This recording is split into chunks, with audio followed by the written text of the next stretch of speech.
Hey guys, MovieGuy 2005. Welcome back to another video as I continue my marathon of John Carpenter movie reviews.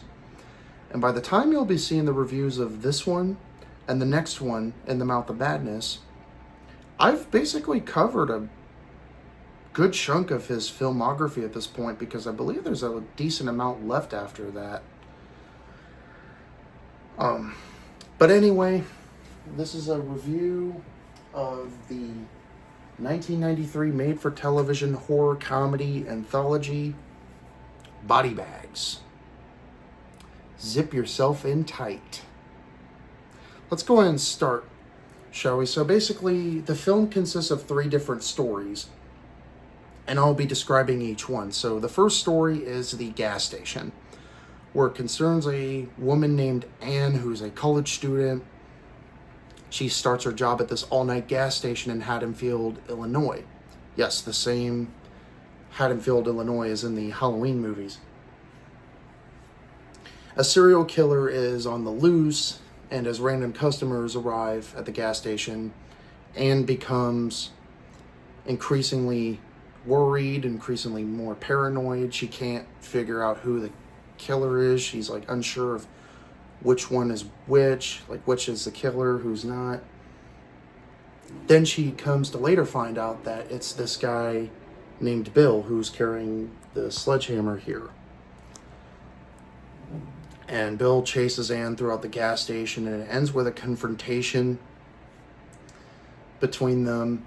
And Bill gets like crushed by this truck on the lift thing. I'm not sure what it is, but yeah, that's basically the plot of the gas station. And the second story here concerns a guy named Richard, who's worried about his balding hair.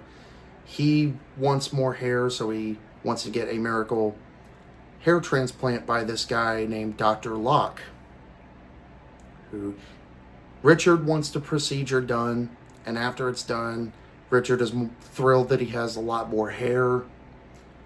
But then he later finds out that the hair is actually growing in different places.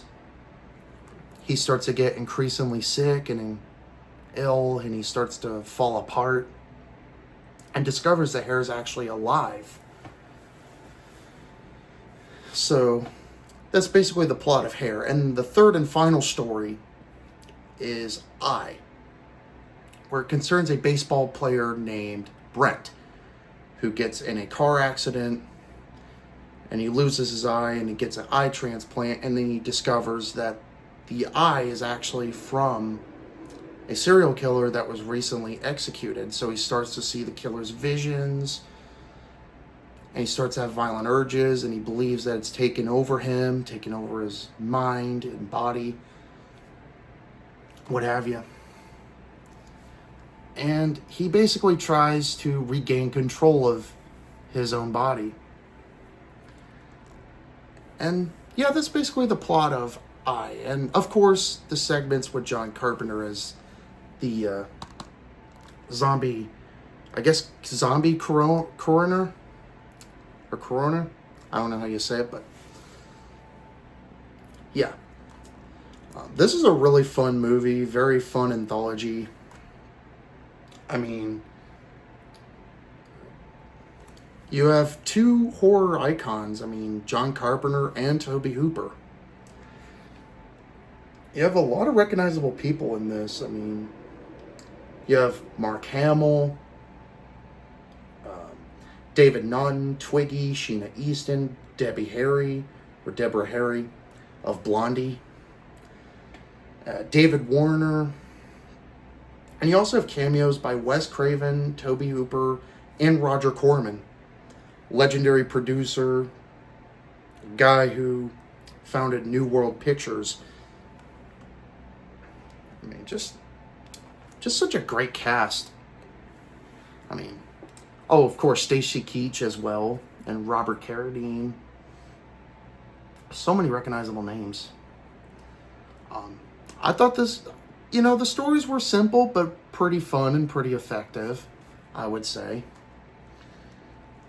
I kind of do like that the first story is like a kind of like a slasher movie, but at a gas station.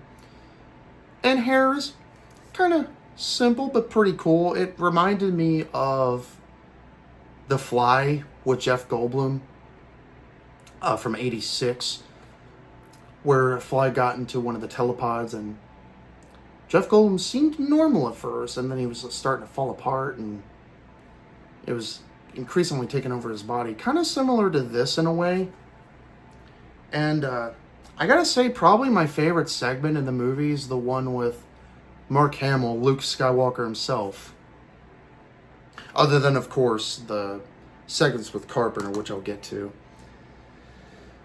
in a minute. I kind of didn't really recognize Mark Hamill at first. I'm like, oh, that's Mark Hamill.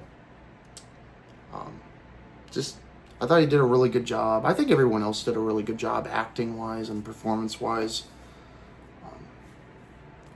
I just love it that he's this guy who, he has like an eye from another person. He starts to see the killer's visions. And it basically kind of like takes over his mind and body. So, yeah, I really liked this segment. I would say this is probably my favorite of the three, to be perfectly honest. Although the other two are really good too. And of course, I love the segments with John Carpenter. He's like the coroner. He's really, really funny. He's just so dark and funny. There's a scene where he jokes about someone's breast implants. I thought was really funny. He's just,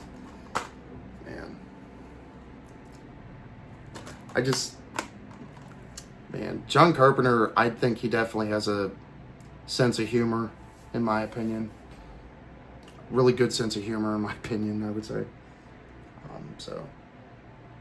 Yeah, not much I can say about this movie other than I thought it was a pretty fun anthology. Yeah. I mean, when all is said and done, am I able to recommend Body Bags? Yeah. Especially if you're a fan of anthology films like this. And especially if you're a fan of Carpenter, too. I recommend it. So, yeah. So that concludes my review for Body Bags. As always, thank you guys for watching. Take care, and we'll see you in the next video. Peace out.